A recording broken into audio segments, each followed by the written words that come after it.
Hello friends, ये देख सकते हैं हमारे पास एक्टिवा 5G आई है और इसके अंदर ब्रेक में जो है चू चू की आवाज़ आ रही थी आगे वाले में।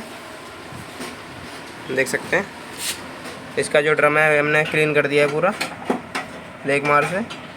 और जो इसकी ब्रेक शू में चू चू की आवाज़ आ रही थी, इसको दिखाता हूँ मैं इसमें क्या करना है कि जो चू चू की आवाज़ ना आए। सबसे पहले जो ब्रेक मार होता है उससे इसका ब्रेक शू जो हमने साफ़ कर लिया है। देख सकते हैं आप, इसका जो ब्रेक शू का लेदर है ये हमने दोनों तरफ साफ़ कर देना है। देख सकते हैं दोनों तरफ साफ़ कर दिया हमने।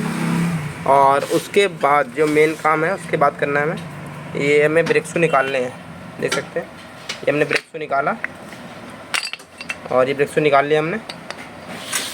और देख सकते हैं इसके यहाँ पे जो इसकी ये वाली जो केम है, इसके यहाँ पे इधर और इसके इधर दोनों तरफ ग्रीस लगानी है। और जो इसकी केम है इसके ऊपर भी यहाँ ग्रीस लगानी। देख सकते हैं हमने लगा रखी है इसमें, और इधर लगानी है ग्रीस। और जो इसके नक्के निकले रहते हैं ये वाले, देख सकते हैं ये वाले नक्के जो निकले रहते हैं इसके, और ये खाली नक्के जो होते हैं ये हीरो होंडा की गाड़ी में निकले रहते हैं, और जो स्कूटी रहती है हीरो होंडा की इसमें निकले रहते हैं। तो ये जो नक्के निकले रहते हैं जब ये सूख जाते हैं, इसमें ग्रीस नहीं होता, तभी इस पर जो ब्रेक शू की स्प्रिंग होती है ये रगड़ खाती है, तो इससे आवाज़ आती है चू चू की। तो हमें ग्रीस लगाना है नीचे की तरफ। देख सकते हैं दोनों तरफ हमने नीचे ग्रीस लगा दिया है।